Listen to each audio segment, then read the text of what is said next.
Engine 1 out, World Trade Center, 1060. Send every available ambulance, everything you got to World Trade Center now. Welcome to Burnt Out. The Burnt Out podcast shares the stories of firefighters, emergency personnel, and other first responders around the world to create a pathway to save lives. The stories you will hear are real and may be disturbing to some listeners. Listener discretion is advised. And now I'd like to introduce you to your host for Burnt Out, a 33-year retired veteran of the fire department, Skip O. Hey, Sean, thank you for that introduction. And I'd like to thank our guest, Dr. Julie Ann Goode, for being on here. But before we begin, I'd like to thank our sponsors. But go to burnoutpodcast.org. You can see our sponsors. That keeps us going and keeps the wheels moving. So we really appreciate our sponsors. You can find more about them on burnoutpodcast.org. Our co-host, Jeff, unfortunately, before he called me up and he had a power outage, so he might be coming on mid-show. So we really appreciate him and hope he gets some more power. Dr. Julie Ann Goode is here from California. Is our returning guest. Doctor, thanks for coming on today. Thank you, Skip. I'm very honored to be here again, and I'm sure we're going to have a very wonderful podcast here, and we're going to just go with the flow today. Well, here at Burnout, we're always prepared. You know, we got everything wrote down, and we always go as they schedule. Sure. Sounds good. Would you give people a little bit of your background, just to let them know where your background comes from leading up to today, if you don't mind?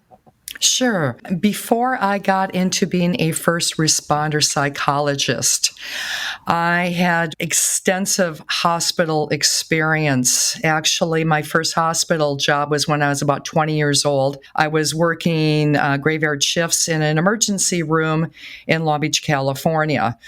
And that's where I got to be exposed to the first responder world. We had a lot of California Highway Patrol bringing in a lot of drunks overnight. So I got to know a lot of the CHP crew and paramedics, EMS, fire, and Long Beach police amongst, working with hospital personnel. And then I ended up going to school for a very long time, for about 15 years, to get my psychology degree.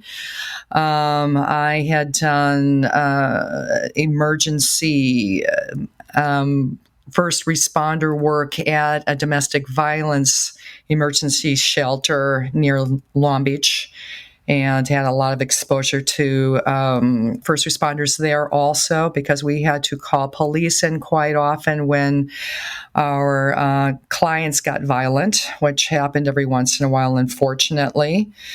And then I did a few years of dual diagnosis substance abuse treatment with the general population. I ended up going back to that world last year for first responders only up in northern Los Angeles County.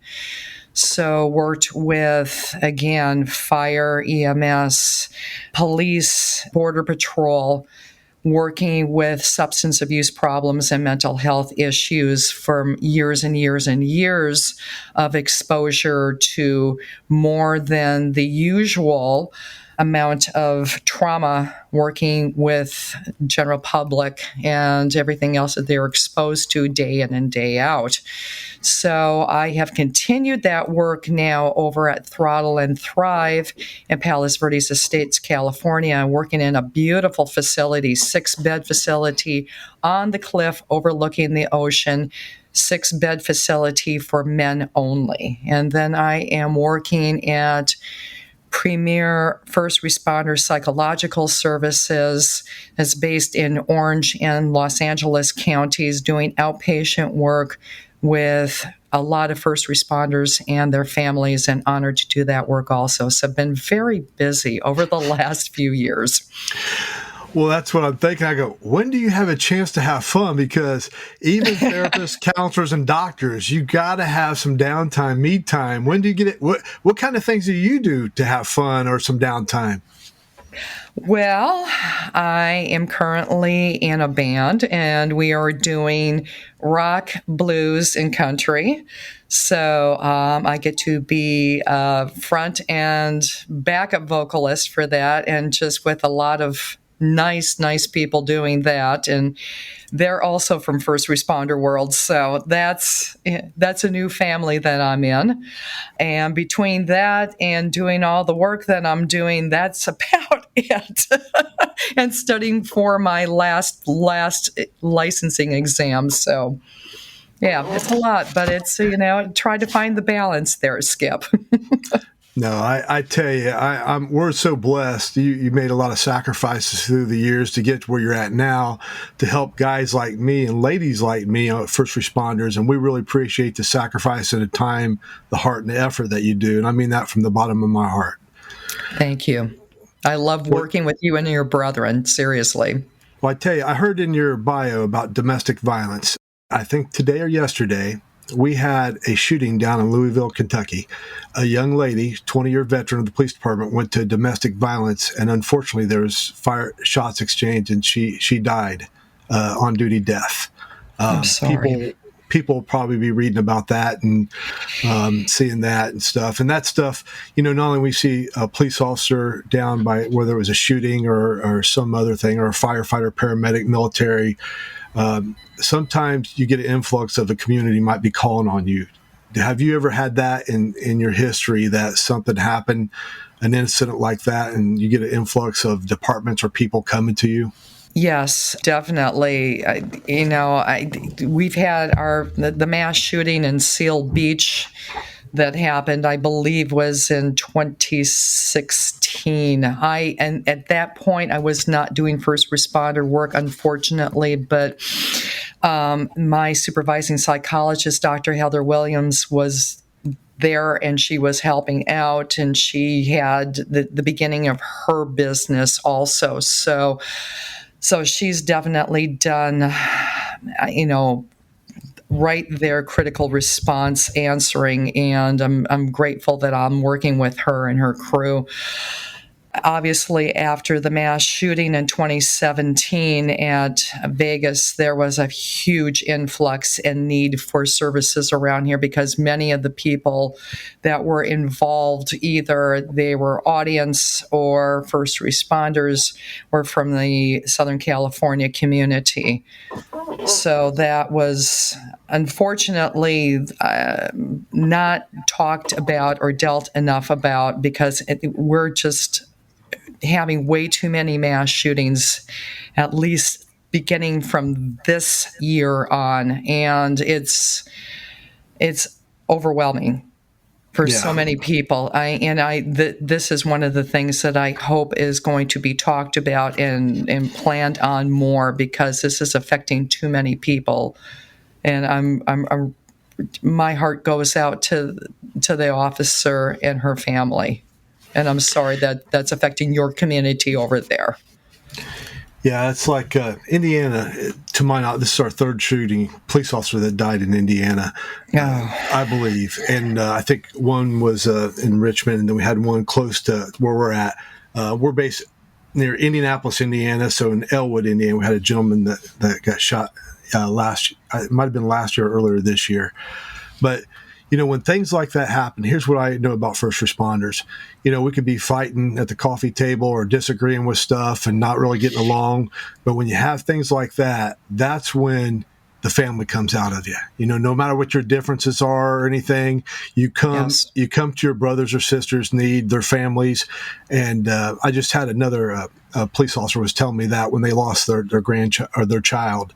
And he says, I couldn't believe all the support that we got, people that I would never thought would have supported me, that came out of the woodwork to help them. So when something happens like that in California, do you see a lot of the brotherhood and sisterhood? Do you see people coming out and supporting one another? Oh, they definitely do. Yes. And along the lines of multiple departments, interdepartmental help, they definitely come out, which is beautiful to see, because they need the extra support. And then I've also seen the other end of that too, where the grieving husband or wife or family, it gets to be almost too much support, and then they need to be able to stand back and go, okay, this is what I need. And sometimes they're just so overwhelmed, they don't know what they need. It's, but they know that it's too much. So having language and in that point to say, hey, you know what, thank you for your support, and I'll take that into consideration, and be able to have a standard phrase that they can say of like, this is enough, and I've got to go back and I've got to go into my shell so that I have time to heal up. I've got time to make my plans and my arrangements, because it can be so much. Yeah, I know. For around here, we think of the officer and the people that surround him, his co-workers, but a lot of times, not that we forget the family, but after that happens, after a long time, we got to remember the family 2 weeks from now, a month from now. Make sure we check on them. That's why I love the worldwide peer support. You can go on there, not just for a support Zoom meeting. We got a family network that you can reach out to the family members, whether it's of a first responder, and get support in that way. And then we help connect to other organizations around the United States that helps the families too. So, it's a whole thing, not just that person that was involved in that shooting, but also the family behind them. We got to remember them too, and make sure that we get them counseling, and we make sure we take care of their basic necessities, because a lot of times they're in shock too. They don't know what to do, how to do the simple things. That's been my experience when working with a family through a sad situation like that. Exactly. And I think too, what's important again is letting them know, let us know what is going to be a comfortable level of support for you. Let us know so that, we'll call you. Can we call you tomorrow at the same time? And they may say, well, that's not going to work because we have plans that we need to make. We have contacts that we need to make. I mean, I've dealt with quite a few husbands who have lost their wives to unfortunate circumstances, and they're just overwhelmed and they're angry because they can't process out the emotions. It's too much. They are in a situation of, I am a helper, I am a fixer, I don't know what to do with this situation. This is hitting too close to home. I've never had to deal with this before. I could not fix this situation. Please help me understand this. And asking the appropriate questions. Let's come up with a plan for you so that and have them write it out, because just talking about it, a lot of times they are going to forget because their memory systems are just not online as they usually are. And it's too much for them. So it's good if you can help them at least write something out. Let's go through so that we can be of the most help to you. And we're not over helping so that they get angry at you. Sure, that's good. It's good advice. I know you need a liaison for the family, because a lot of people would want to help from not just their community, but outside their community. You need that liaison to funnel everybody through them so they're not overwhelmed by all the help too. So that's a good idea, writing the things down, and then you get that liaison can spread the information out to the people as they want to come and help the family, and the family's not overwhelmed from all the help that can come in to play. Even when situations happen like that, we're grateful that we have doctors and counselors that come into it too, because we can do peer-to-peer, but we need professionals like yourself. So what are some of the things that when you get a family or a first responder comes to you, what's some of the things do you offer there when you work with somebody in California?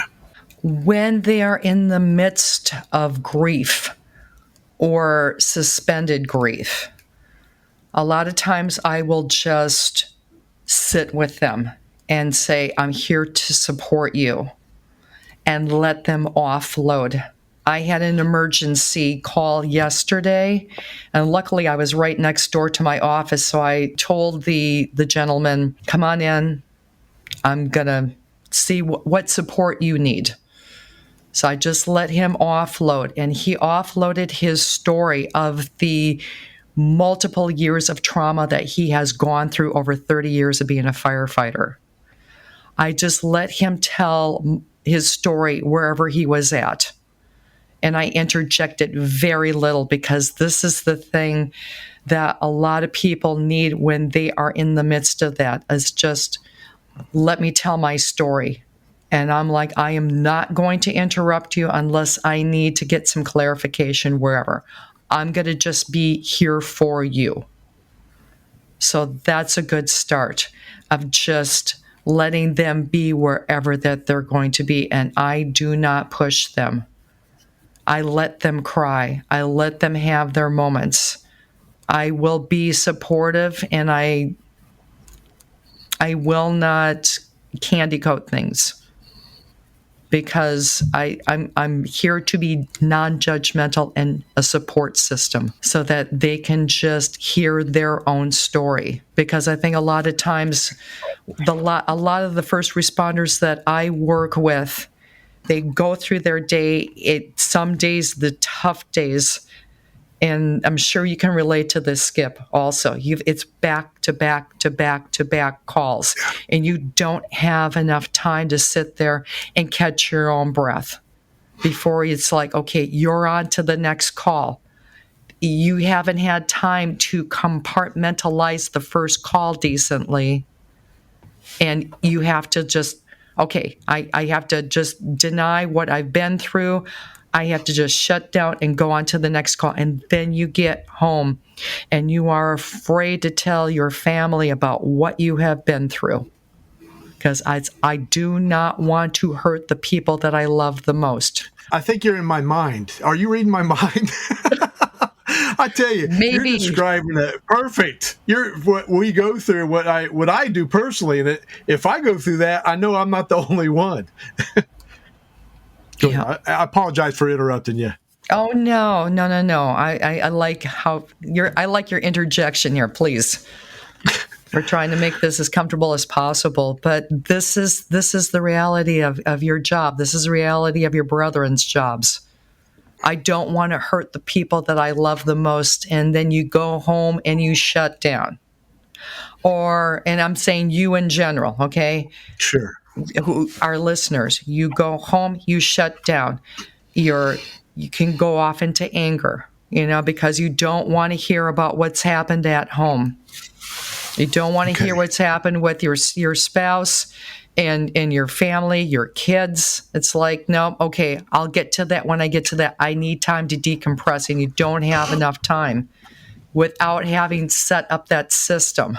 And then, unfortunately, that leads to drinking, and it leads to more drinking, or it leads to, going and smoking weed or something else. It's like, I need to shut down. I need to just shut off. Well, you mentioned the problem. We don't ever we do one run, we can't process. We go to the next one, go to the next one, go to the next one. Now, what are some coping skills that you could give somebody that's on the job, police, fire, military, that has that kind of job and then goes home and needs to take care of themselves? What are some of the coping skills you could give them personally and their families? One of the things that I teach, and this sounds really stupidly simplistic, but it does help, because you are with you 24/7, right? And this is one of the things that the first responders have such a hard time dealing with, is how am I in this situation? I have to go take care of everyone else, and I'm last on my list. This is one of the things of slowing down internally and doing those deep breaths. And there's a lot of different ways to do deep breathing that are going to help, because the whole thing is slowing yourself down internally so that you can figure out, how am I relating to this situation? How am I making this either better or worse?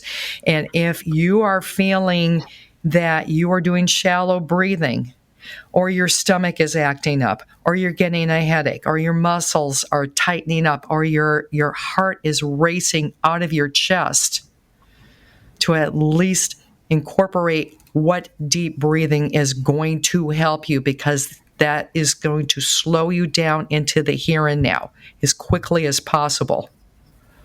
Because if you can give yourself a few seconds to do that, you are more likely to make better decisions and to take better actions than if you are in complete fight or flight.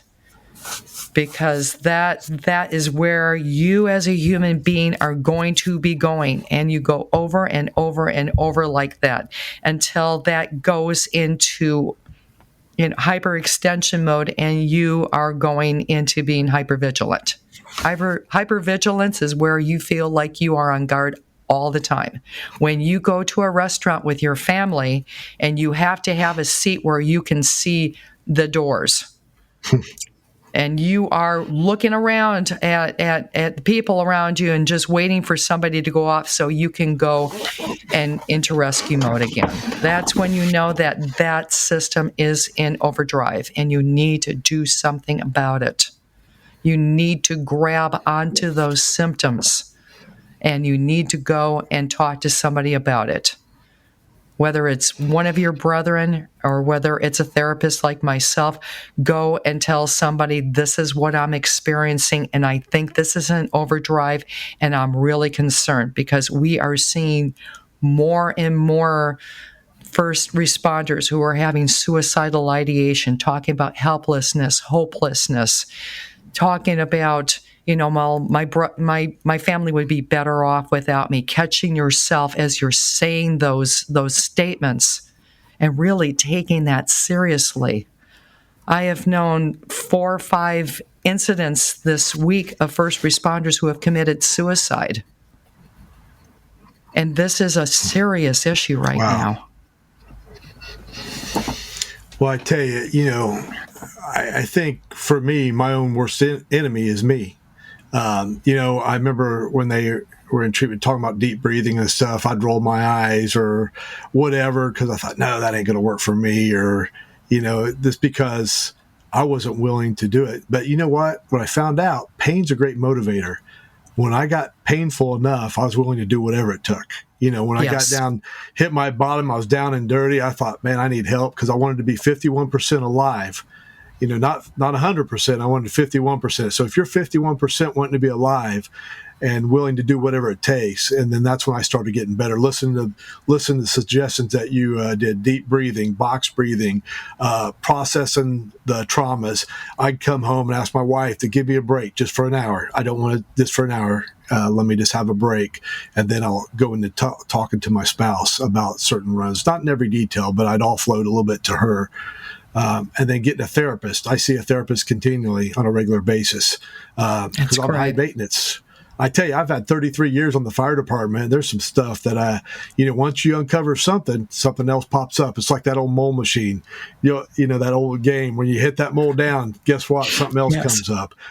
Whack-a-mole. And then that's it, whack-a-mole. And then, like, personally with me, when my wife, found out a month ago she had breast cancer, and then you got the other stuff. Here you're at work. Just think, if I was still working, you get that news. You still got to go to work, but you got to deal with this other stuff, other family stuff. And not that I got to deal with it. I get to be there for my wife and treat her like a queen. And we're good because she caught it early. We got a good prognosis, and she's going forward. And she's a Wonder Woman, and she's doing well. But I got people like yourself that I can offload some of this stuff. But a lot of people out there, they act out, they don't have a family, or they don't have people that are close to them, or they got fired from the job, or they're sitting here listening to us now, doctor, and say, I don't have anybody. I don't know what I'm going to do. They got a bottle, they're either drinking too much, they're either cheating on their spouse, whatever it is. What are you going to tell that person? What are you going to tell them? Get them in that door to see you or to see their peers. How are you going to give them shock therapy and verbally and let them know what will you say to them? You got 2 minutes. Talk to me. I've got 2 minutes. Okay. First of all, again, I just try to sit with them human to human, because a lot of first responders, especially if they have any fit for duty psychologists that are on their staff, they think I'm one of those psychologists, and I'm not. I am not there to analyze them. I am not there to judge them. I want to sit with them human to human and say, I understand you are going through a lot right now. And, I again, just letting them know I'm there to assist them. I am not there to 5150 them. I am not there to throw them into whatever that is going to jeopardize their jobs. I am there to just sit with them and see what is going to help you right now. What is going to help you through the next few minutes here as you offload? What is going to help you for the day ahead? Let's compartmentalize this down to sometimes minutes, sometimes hours, because the biggest thing is getting into that what if mode, that high level of anxiety. I want you to tell me, what are your strengths in the here and now? What have you learned through all of this? What have you learned through serving? What have you learned about yourself? What support systems are with you right now? Even if it's reaching out to somebody that you haven't talked to in a while, can you give them a call now? Can you reach out? Because I want to make sure that you've got somebody else that you can also go and just hang out with. Maybe go have a nice dinner with. Not have a drink, hopefully, but if it comes down to that, if you're going to drink, at least do it responsibly and do not drive after you get done. Have somebody taking care of you. This is the whole thing. I want to make sure that you are being heard right now. I want to support you. And if you walk out this door, you've got my business card. You have got my support. If you need to text me or call me, you do it. I am here to support you. And in fact, I had to do that with a gentleman yesterday. I am here to support you no matter what, no matter which path That's you good. take, but I want you to take care of yourself in the meantime, because you are worth it. You are worth being here. You are worth saving your own life for, period. Well, that's good stuff, Doc. I really appreciate it. Also, there's some phone numbers you can call. The National Suicide Line, 988. That's 988. Or you can call the Worldwide Peer Support if you want to talk to a first responder, 812-646-9977, or go to worldwidepeersupport.org, and the number's there. We do support Zoom meetings too. We can help you. Don't give up. Do not give up. Just give in. Reach out for help, whether, like the doctor said, whether it's a therapist or a peer support, we want you to get some help, and we can guide you the right way. And you can email us, and we can connect you to the doctor if you have any questions. But just stay with us. And always ask this question, and I know you gave me a quote last time we talked, but I'm going to keep coming at you for a quote or a saying or something that when you get all that stuff's coming down on you, what something that resonates in your mind or your heart that keeps you going forward, makes you look for hope. Okay, you did this. Yeah. And also, too, I want to offer my phone number also. It's 562-209-1837. If you call or text, please let me know that you heard this podcast so that I can reach out to you as quickly as possible, okay? Thank you very much. Anyways, I think what comes to my mind this time is it's never too late to have a happy childhood. Oh, I like that. I love that quote because, as I know, with so many first responders, they had childhood trauma, and it goes into wanting to go and help and to go fix things. as an adult, and I really honor you for doing that. Have some joy and some hope and some happiness in your life, even if it's glimpses, because that is going to help sustain you and move you forward. Well, Doctor, that's good stuff. Could you give a shout out to who do you help now? Throttle and Thrive and your other... Throttle and Thrive, yes. We are a 6-bed, male-only first responder and vets dual diagnosis rehabilitation. We have a beautiful house on the cliff looking at the Pacific Ocean. We have peacocks up there and coyotes and ocean, and it's peaceful, and you will get the help that you need. And, it is strength for you reaching out. Do not get caught up in that, the 4-letter word of weak, W-E-A-K. You are strong, reaching out, you are saving your life, and you are saving the health of your family, your coworkers, your friends. Cool. And you can go to throttleandthrive.com and find more information there, or you can call 805-701-1309 to direct contact to Throttle and Thrive.